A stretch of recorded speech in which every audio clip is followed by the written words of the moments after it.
Muy buenas. Mi nombre es María Elena Peña Vázquez. Soy estudiante de la Corporación Universitaria Iberoamericana. El día de hoy le vamos a hablar de un tema muy interesante como es la percepción. ¿Qué es la percepción?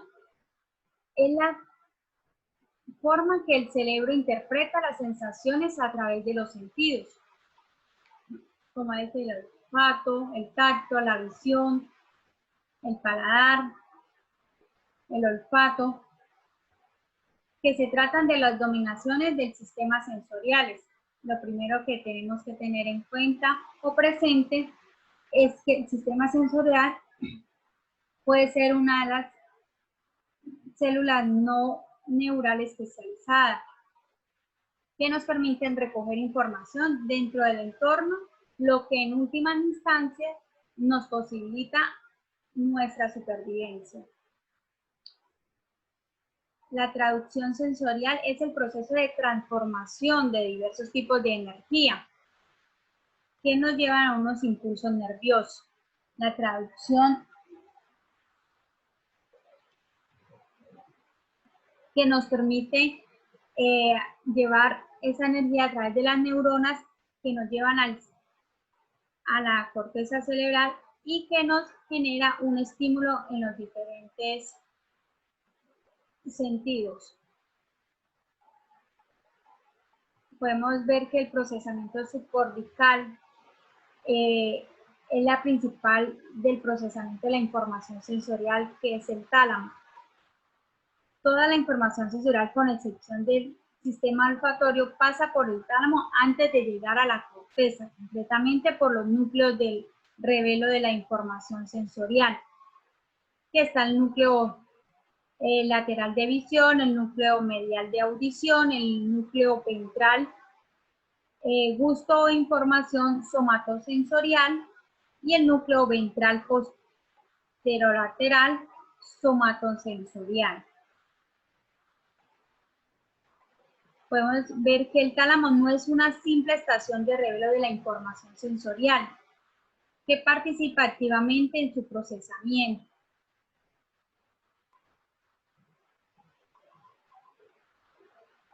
La corteza reorganización sensorial es la que recibimos en la superficie de nuestro cuerpo, que es enviada a través de diferentes conexiones de la corteza cerebral. Como les indicaba anteriormente, es un estímulo que se genera. Ello conlleva que las regiones suelen trabajar de forma conjunta, que se encuentran en una ubicación más cercana en el cerebro, de una forma que la información no tiene que recorrer distancias amplias, como podemos ver acá en la imagen. Esa corteza sensorial primaria se organiza de una forma modular, de manera que habitualmente se muestra en un patrón de organización por columnas de neuronas con propiedades funcionales y similares. El sistema somatosensorial y visual en menor grado en los sistemas auditivos. Podemos ver que la reorganización cortical presenta mayor capacidad de discriminación sensorial. En términos generales, son los que envían la mayor cantidad de información y presentan en el espacio que ocupa una parte del cuerpo en la corteza no inmutable o estático.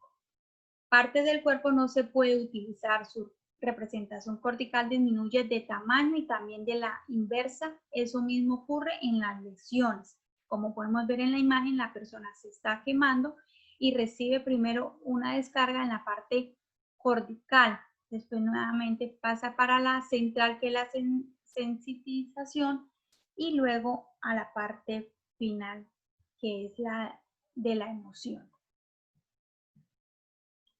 Tenemos la corteza de asociación. Podemos dividir la corteza de asociación en dos grupos claramente diferenciados, como es la unimodales y la multimodales. La unimodales se encuentran adyacentes a las áreas sensoriales primarias y llevan a cabo un procesamiento más amplio de la información que Estas integradas normalmente de las características del estímulo. También tenemos las multimodales que responden a múltiples modalidades sensoriales y modifican su respuesta en base a diferentes circunstancias.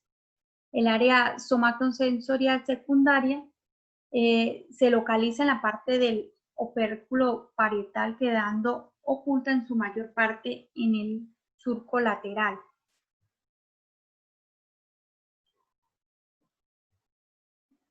Como podemos ver en la imagen, en la parte acá, ella queda muy oculta. Pasamos a hablar de las agnosias. ¿Qué son las agnosias? Es la capacidad de reconocer un estímulo previamente aprendido, una alteración cognitiva global y sin que esa alteración pueda explicarse por una afectación de las áreas sensoriales y primarias de las vías sensoriales periféricas. En ellas tenemos las agnosias visuales. Como podemos ver en esa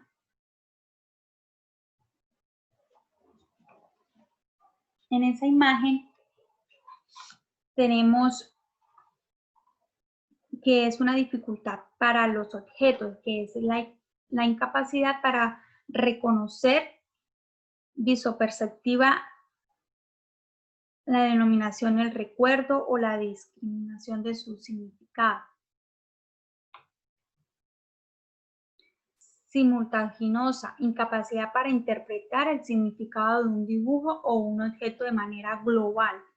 Como pueden ver, esta imagen tiene varios dibujos en uno solo.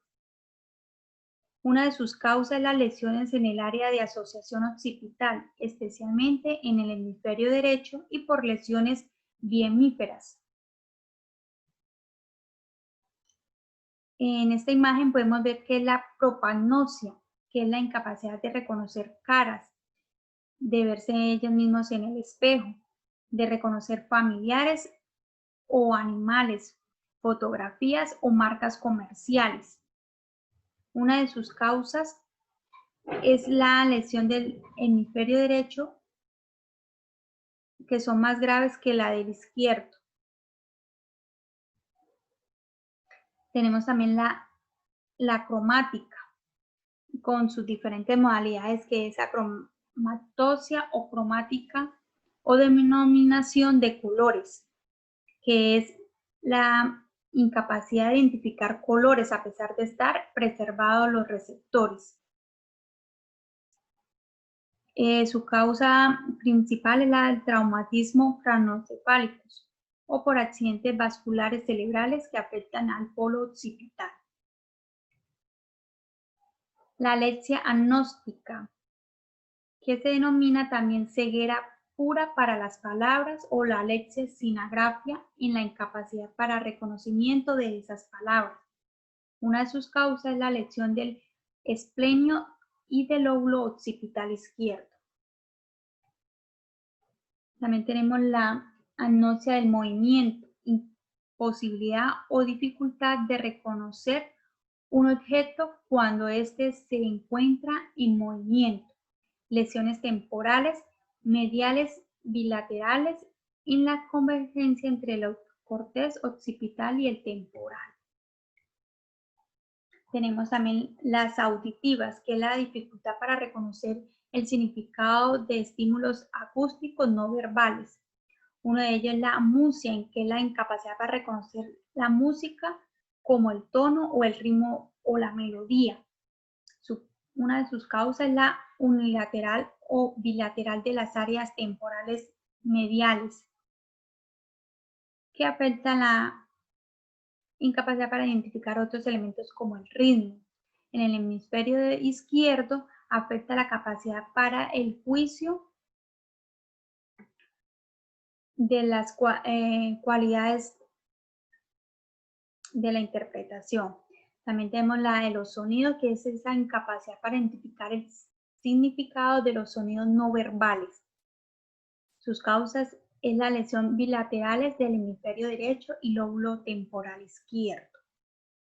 Estaban también la verbal, la incapacidad para comprender sonidos verbales en ausencia de otras alteraciones del lenguaje.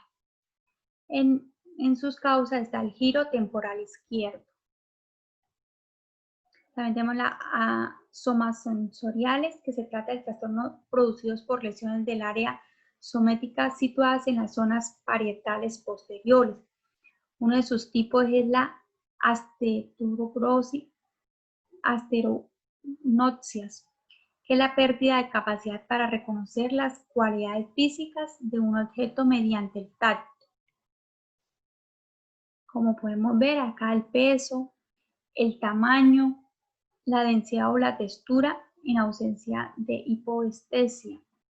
Una de sus causas es las lesiones de la corteza somotéstica asociativa, correspondiente a las áreas 5 y 7 del lóbulo parietal, que estas impiden la incapacidad para reconocer en las características táctiles del objeto. También tenemos la táctil, que impide reconocer los objetos mediante el tacto,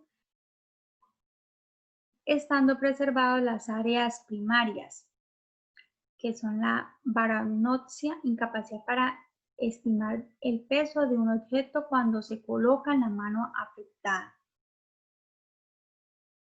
Una de sus causas es los accidentes vasculares, que afectan las áreas parietales de la asociación. También tenemos autopanopsia, incapacidad de identificar o tocar partes del cuerpo ante una orden verbal. Lesiones parietales posteriores izquierdas y lesiones parietales derechas. También está la digital, que es la incapacidad para reconocer leccionar, orientar los dedos de la mano y del explorador. Una de sus causas son la zona posterior inferior del lóbulo parietal. También tenemos el espacial, que es la incapacidad para reconocer lugares familiares o la dificultad para orientarse en el espacio. Una de sus causas es la que afectan las áreas occipitales o hipocámpicas del hemisferio derecho. Anosmia olfatorias.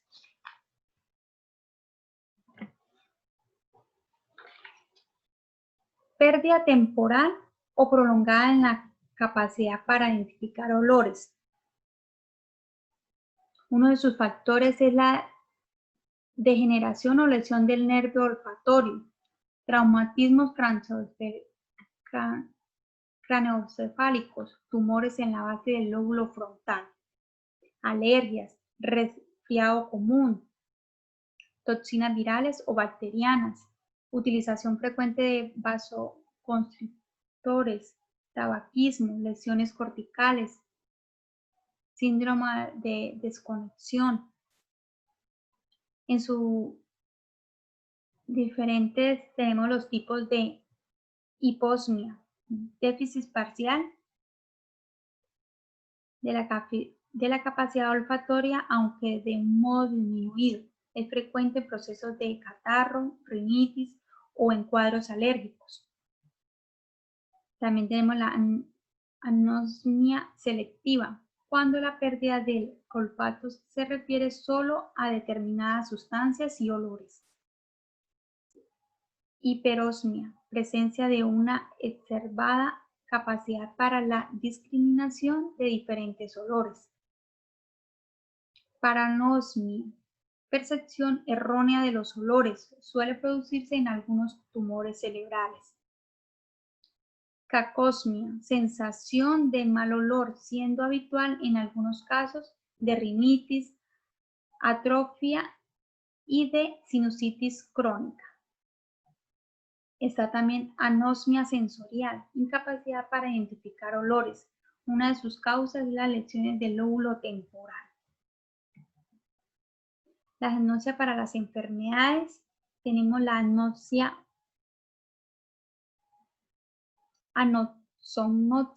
falta de conciencia de los déficits sensitivos, motores, cognitivos o lingüísticos.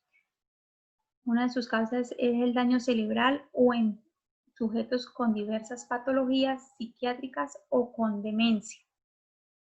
Asomatognosia, trastorno del esquema corporal consciente en la negación de una parte del cuerpo correspondiente a la zona hemipléjica. Una de sus causas es las lesiones agudas de la región parietal posterior del hemisferio derecho o de lesiones talámicas de los núcleos grises centrales.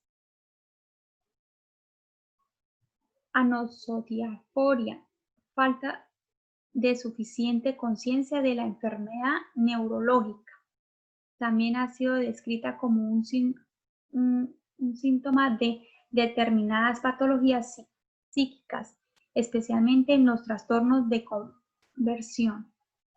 Misoplegia, exacerbación del sentimiento de la enfermedad neurológica. Una de sus características es la respuesta del odio o del rechazo hacia ese miembro paralizado. Somatoparefrenia, percepción distorsionada de la enfermedad neurológica. Atribución del miembro lesionado a otra persona.